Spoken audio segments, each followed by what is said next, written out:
Welcome to Choice Classic Radio. Like us on Facebook, subscribe to us on YouTube, and help keep this show alive by donating at choiceclassicradio.com.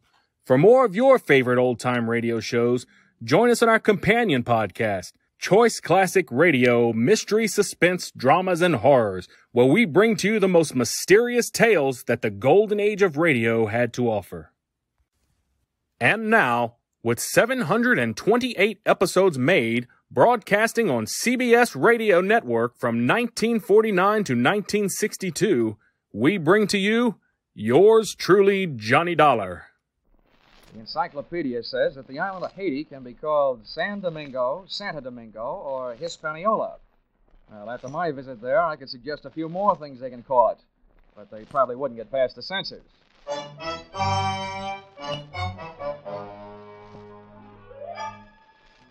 This is another in the adventures of America's fabulous freelance insurance investigator, Johnny Dollar. At insurance investigation, Johnny Dollar is only an expert. At making out his expense account, he's an absolute genius.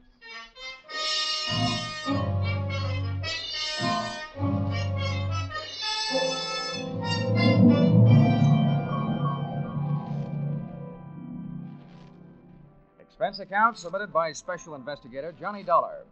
To Home Office, American Federated Life Insurance Company, Hartford, Connecticut. Attention, Harvard Huntington, General Manager. The following is an accounting of my expenditures during my assignment in Port-au-Prince, Haiti. Or, the nights may be black down there, but the magic is blacker. Expense account, item 1, $15 for a pair of tickets to see the show Detective Story at the Hudson Theater, New York, which I never got a chance to use since I was sitting in the living room of your Hartford home promptly at curtain time. I want to thank you for coming out here. Well, that's all right, sir. Sorry to break into your evening like this, but since I have, I'll get right to the point. Fine. Perhaps you've heard of the Gordon family here in Hartford. Well, what I see of the society page is while I'm flipping back to the sports section. But I've noticed the name. Diamond-studded, aren't they? Yes, immensely wealthy. Pillars of society and, surprisingly, quite a proper family. It is all but one of the sons, Ralph. A heavy drinker, complete wastrel, ne'er-do-well. A blot on the old escutcheon, eh? Yes, continually getting into one scrape or another. Now he's done it again. I take it that you're not worried about Ralph the man, but about Ralph the policyholder. Well, to put it bluntly, yes. I don't think it's unethical for a company to protect its interests. In this case, the policy is in the amount of $150,000, payable to his death to charity or to his wife if he's married. Oh, that's quite a piece of paper. Yes, to be quite candid, I rue the day it was issued. But the point is this. Ralph Gordon, at last report, is dying aboard his yacht at Port-au-Prince, Haiti. Oh, you don't need me, Mr. Huntington. You need the Mayo Clinic. Dollar? Yeah? I hesitate to even mention this in the presence of a sane man, but from everything we can learn, young Gordon is not dying from any known malady. He's dying as a result of well, it's pure nonsense. He's supposed to be dying as a result of a voodoo curse. Now, anyone with any sense... Now, wait a minute. Where did you get your information? From his older brother, Thomas. He's a doctor. He's down there in Haiti with Ralph. I want you to go down and debunk this thing, Dollar, and find out what's wrong. Why, any sane man knows there's no such voodoo. You don't believe in it, do you? No, not unless I see it working.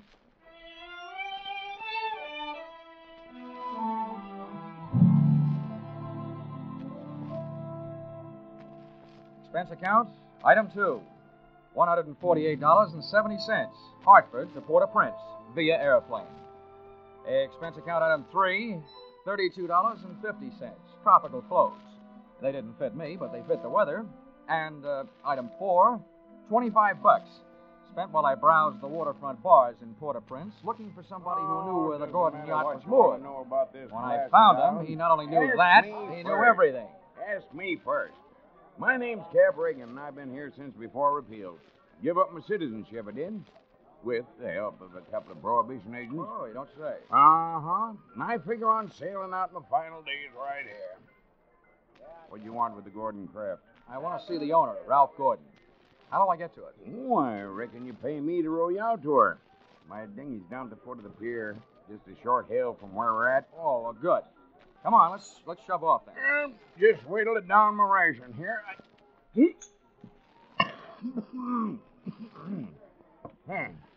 That'll put me shipshape.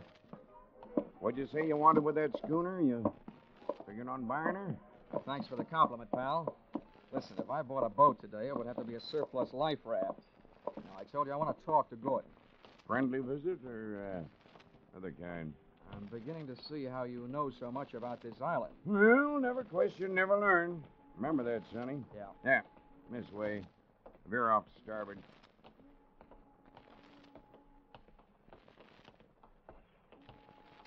No, sir. Never question, never learn. Yeah. Well, I'm an insurance investigator, and a company sent me down here to look things over, including Gordon. Something wrong? I don't know yet. What do you know about him? A jug full, Sonny, a jug full. Stood into the harbor about 2 months back. No sooner dropped his hook than his crew started taking the pierhead lead. Everybody jumped but the bosun, for reasons of his own. Why did they leave him? 'Cause he was half seas over all the time. You navigate with sextant, a compass, and parallel rulers, Sonny. Not with a double shot and a water chaser. You get the drift? They were afraid to sail. Huh? Aye, that's the line of it. And if you had ever piled into a reef, you'd feel the same. Yeah, here we are. Oh. That's my dinghy down at the bottom of that ladder. There's Gordon's yacht out there. You see her? Oh, yeah. That tug's passing the stern of her now. Yeah, say. That's a lot of boat. Yeah, she carries a suit of sail like a grain clipper. Wait till you see her close up. She's as dirty as a garbage scow.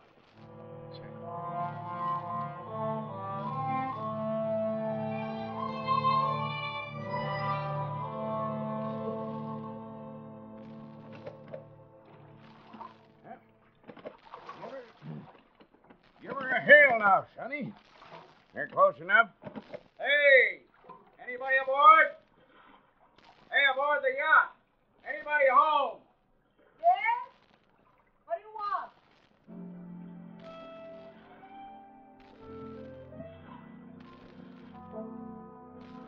If the ship was dirty, I didn't notice. It may have had good lines, too, but it couldn't have touched what stood at the rail wearing clam diggers, an off-the-shoulder T-shirt, and a Caribbean tan. Here's a rim hull for you. Yeah. That'll be his wife. His wife. Oh. Can I come aboard? Who are you? What do you want? I'm Johnny Seller from Hartford. I want to talk to Ralph. Oh. Why, yes, then I guess you'll have to come aboard. Here. I'll swing the stern into the ladder. Okay. Yeah. There you be. Oh. Hip. Steady now. Steady. Okay, Cap. You wait for me, huh? Yeah.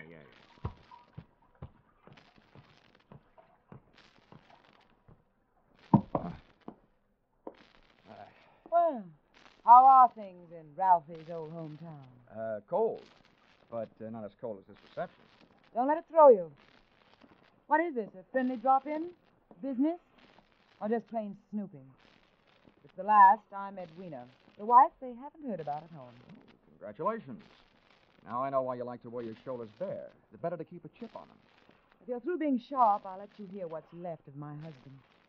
Come on, through here. Okay.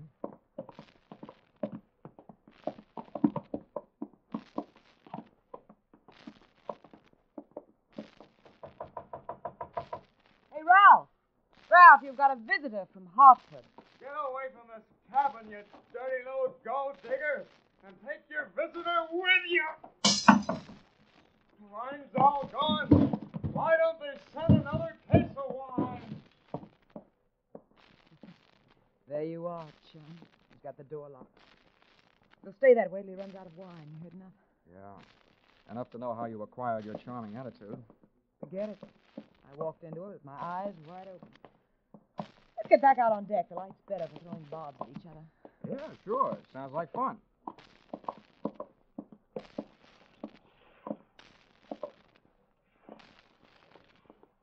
Well, do I have to help you off the boat?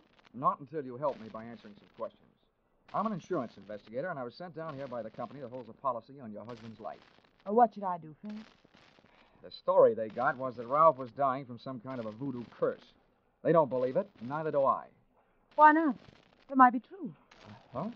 Some old dame. They call her Maria Lascelles. She came out to the boat.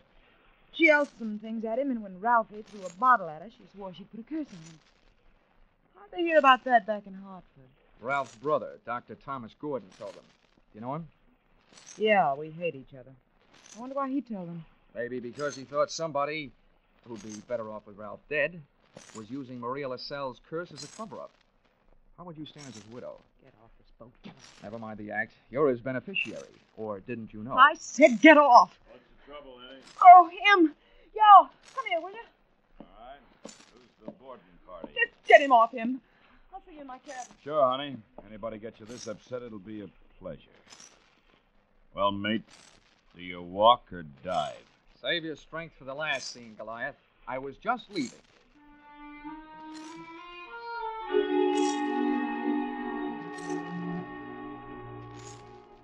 Expense account, item 5, $3. Paid to Cap Reagan as water taxi fare. Item 6, 80 cents. Land taxi fare to Hotel Francois. An up-at-the-heels hangout for not only the best in tourists, but also Brother Thomas Gordon, M.D.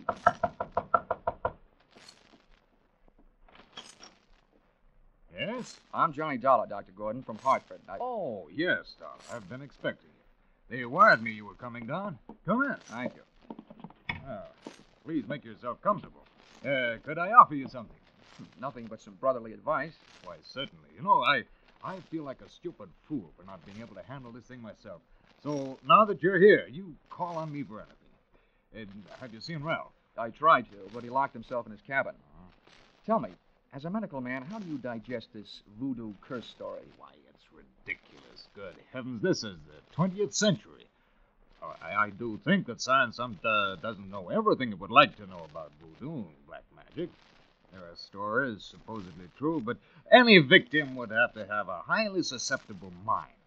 Now, I know my brother, Mr. Dollar. His mind is susceptible only to his own whims and fancies. Well, then what's the matter with him? That's it. I don't know.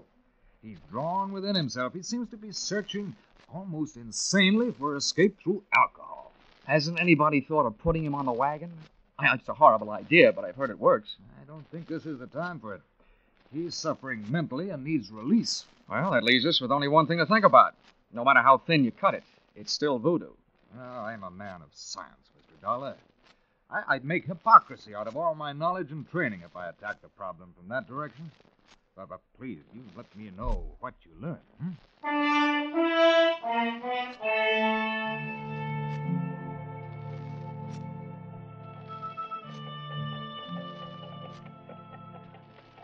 Expense account, item 7, $4. Rental of horse and cart in which my walking tourist guide, Cap Reagan, and I jolted out of town in search of Maria Lascelles. Something made me feel like I was riding my last mile in a tumbril en route to the guillotine. The moonlight was fighting a losing battle against an army of storm clouds that were sweeping in. And then to make it worse, I heard a drum. You there, Sonny? Yeah, sort of a tired Gene Krupa. Means we're getting close to Maria's headquarters. Is she the only one around here? Yep. None of the good hoogans performs in her territory. She's too mean. Oh, great. What's the matter? We're here. And that's the path. Over there by that gnarled old tree. From here on, you plot your own course. This is close enough for me. Oh, me too. Well, how do I know I can't put a curse on her? I've never tried. Smooth sailing, Sonny. The path ran along the edge of a field of sugarcane. On the other side was a solid wall of jungle. First, I smelled some feathers burning. Then I heard the chant. There was an opening in the wall of jungle that led to a small clearing, and just before the moon was smothered by another cloud, I saw a shack. Little clouds of smoke curled out through an open door, and I could see the glow of a fire on the floor inside. Maria, I want to talk to you. Who is it? Comes to the house of Maria. My name wouldn't mean a thing to you, but what I have to say will. Can I come in? Andre, what is this word of so great importance to stop Maria? All I know about voodoo is I don't believe it. Papa Legba. I've come to you because I haven't gotten any answers from anybody else. I want to know what's behind this so-called curse you put on Ralph Gordon. You don't believe? You like me make you believe, eh? Ralph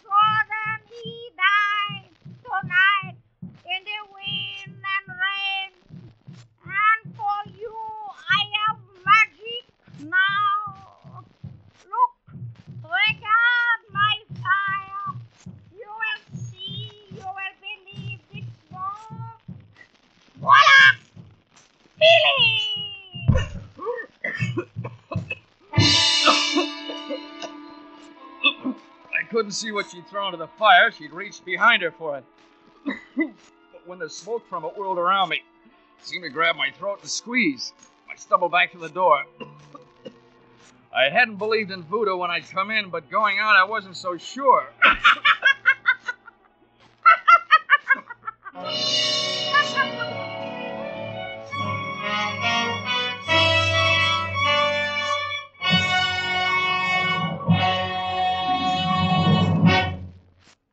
In just a moment, we'll return to the second act of Johnny Dollar. But first, the two Orange Bowl teams, Santa Clara and Kentucky, will be honored by Vaughn Monroe and his CBS Caravan tonight. Vaughn and his great band will play favorite songs of the two Orange Bowl teams. Be sure to hear Vaughn Monroe's Caravan, followed by the Gene Autry Show on most of the same CBS stations tonight and every Saturday night. Now, with our star, Charles Russell, we return to the second act of Yours Truly, Johnny Dollar.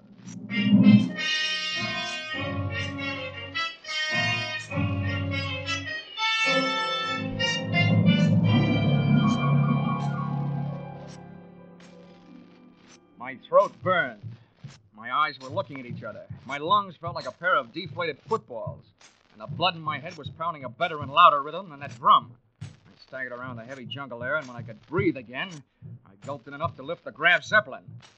By that time, I was cool enough to get hot in anger.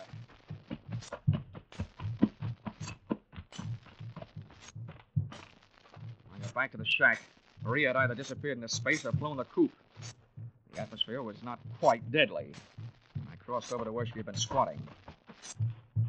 She hadn't left much of what she'd smoked me out with, but she'd left enough to swing things back from the world of black magic into the world of logic. A few shreds of photographic film on the dirt floor. And film, made of cellulose and nitrates, not only takes pictures, it puts out nitric oxide and nitrogen dioxide when it's burned, a combination that would live up to the demands of any gas chamber.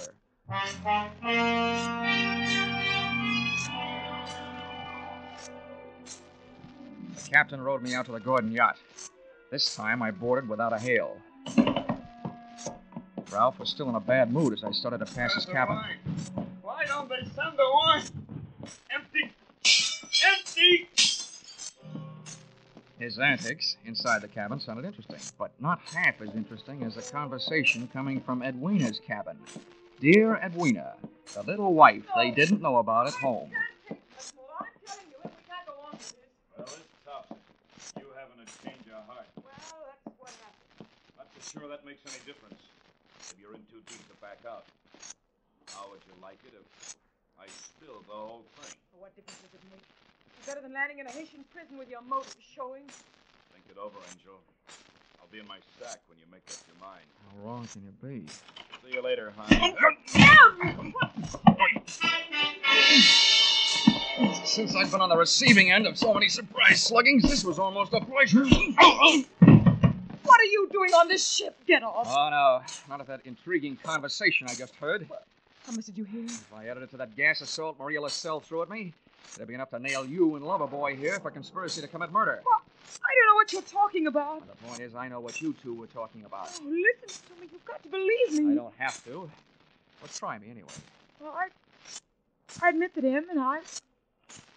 Well, it was because Ralph turned into a wino after we were married. Well, this probably marks the first time in history that an icicle melted in Port-au-Prince. Please let me finish. When my marriage went to pieces, I had to do something or go crazy. To see Ralph drinking up all the champagne on the island was just more than I could take. I was going to divorce him and leave with him, but we weren't going to murder him. Chapter 1 has so many holes in it, it would have been printed by a punch press. You don't worry about landing in prison with your motives showing when all you're planning is divorce. Oh, yes, you do when people are waiting for your husband to die under mysterious circumstances. That's why I was trying to make him go away. If Ralph died, who'd look any farther than the erring wife? Can you lock this cabin from the outside? Yeah? What are you going to do? You're not going to lock me in? No, just your playmate. You're coming with me. Where? To Maria LaSalle's. I want to catch her reaction when she sees you. You don't believe me. No. With $150,000 at stake, I don't even believe myself.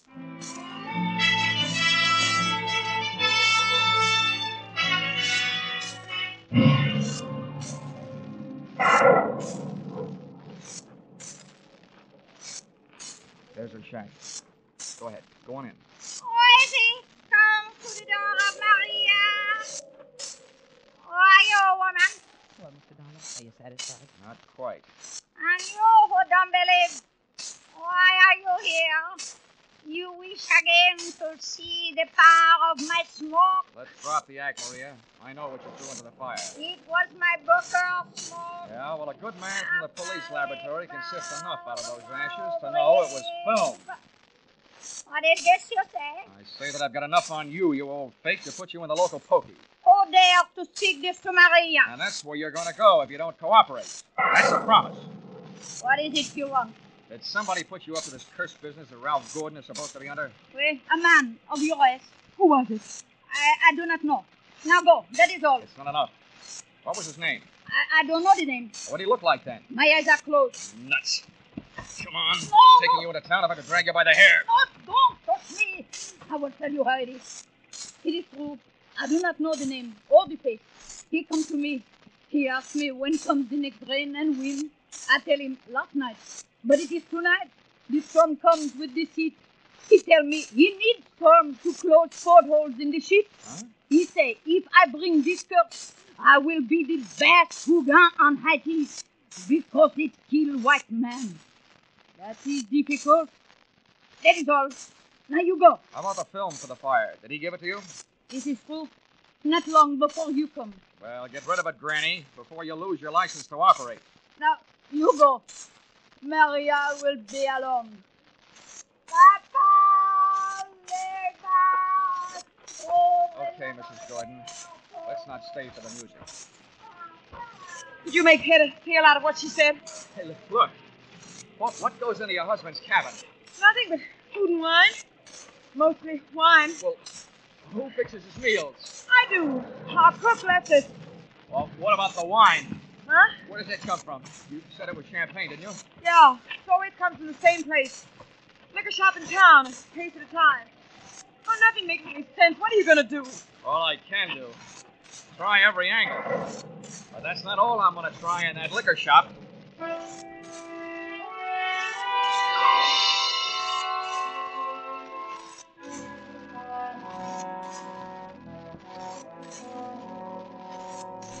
Expense account item 8, $4.50. 2 quarts of rum, the purchase of which helped loosen the tongue of the proprietor who had been supplying Ralph Gordon's champagne. Much wine. A case at a time, packed in dry ice. There was And no the doubt. words that poured out weren't exactly intoxicating, but they sent me staggering to the nearest phone. Yes?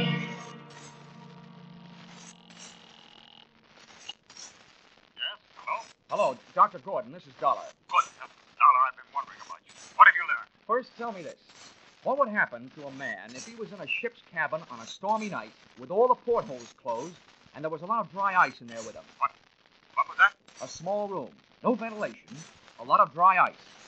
A lush, maybe passed out. What would happen? Good Lord. Dry ice is solidified carbon dioxide. If enough of it evaporated into the room, The lush would not be bothered by a hangover the next morning because he wouldn't wake up, right? exactly. The gas, although not toxic, would force the oxygen from the atmosphere, and the result would be asphyxia. What are you getting at, Colin? That curse your brother is suffering from is very scientific. The champagne he's been getting has been chilled by dry ice, about 5 pounds per case. And 1 case went out to the yacht just before the storm broke. Lord. Well, it may be just coincidence, but Ralph's wife, Annette Boson. Yeah, I know. For a bosun, he'd make a very good chemist. Well, send for a pull motor, will you? If it's too late for your brother, maybe I can use it.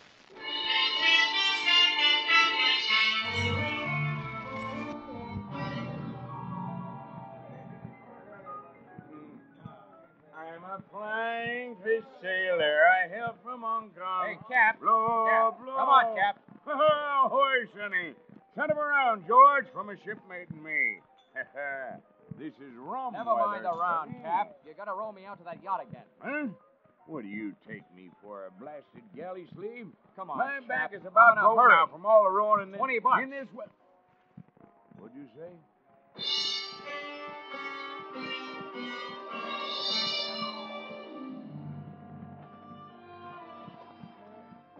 I didn't think it could rain any harder than it had, but it did. We would have been drier swimming. And the visibility was so bad, I would have had to have a seeing eye sealed to find the ship. But about 20 minutes out, Cap spotted a riding light. Here she lies, Sonny. We were on target. But so was somebody else. A searchlight stabbed out at us. Hey. This sounds like Prohibition days. Who's giving us a broadside? Can't tell yet. I'll lay a pelican hood over his head if I get my hands on him. Hey, Cap, what's the matter? Got my left leg. Cap, get down to the bottom. I'm going over the side. To me, swimming is a pastime to be practiced only under ideal circumstances. In a pool, and preferably in the company of a well-filled bikini suit. But there was nothing to do but swim, so I swam. I tried to remember how many shots had been fired, and that's where I made my mistake. There was a lull in the shooting, which I took to mean the gun was empty. I put my head down in the best Weissmuller style and thrashed my way to the ladder. But when I got there, the first thing I saw after I'd shaken the water out of my eyes was the muzzle of a rifle. The face looking down the barrel at me belonged to Brother Thomas Gordon, M.D. Sorry, Dollar. Killing you wasn't in my plan. But now it'll have to be done. I wasn't surprised at that, but I was surprised at what happened. I was waiting for a bullet to come my way, but instead the doctor did. Are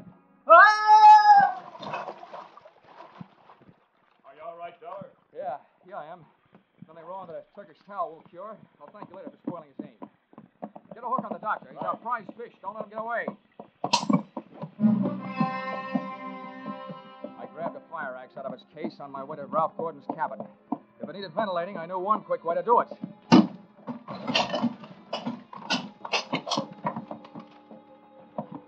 I didn't check for oxygen. I took a deep breath, held it, and went in.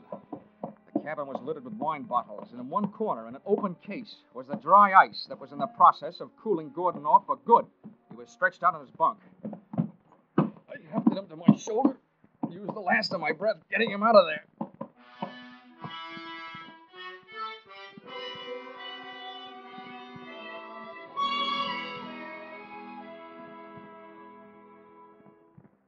Expense account, item 9, $30. Cover charge at a hospital where I put the revived Gordon under the care of a doctor, not his brother, who happened to be resting in a jail cell at the time. His motive hadn't been the insurance money. He figured to gain quite a chunk as the only heir to the Gordon fortune, if he could have taken care of Brother Ralph. Item 10, same as item 9, same hospital where they patched up Cap Regan. Item 11, $148.70. Return trip to Hartford. And expense account item 12, $40. An ounce of voodoo perfume for the lovely but sometimes chilly Edwina. Maybe if she tries that kind of magic on her husband, he'll spend less time with a bottle joy and more with her kind. Expense account total, $424.70. Signed, yours, truly, Johnny Dollar.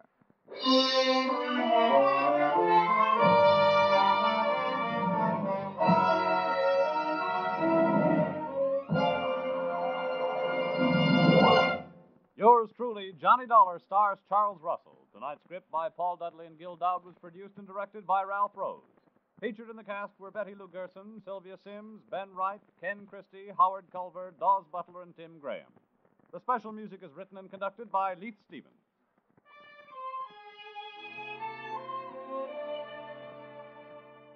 Be sure to be with us at the same time next week when another unusual expense account is handed in by Johnny Dollar.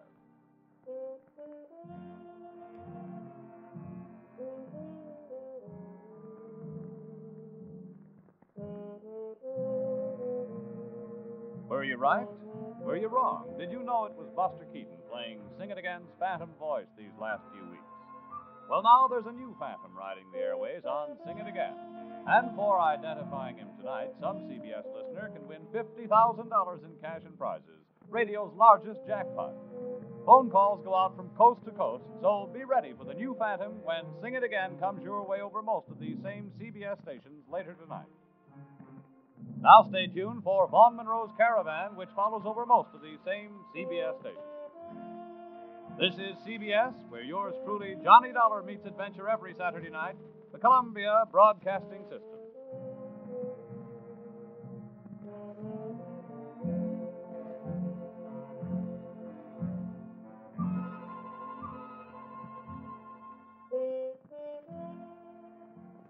That concludes today's episode. We'd like to thank you and remind you to donate at choiceclassicradio.com. Remember, your donations make episodes like this possible.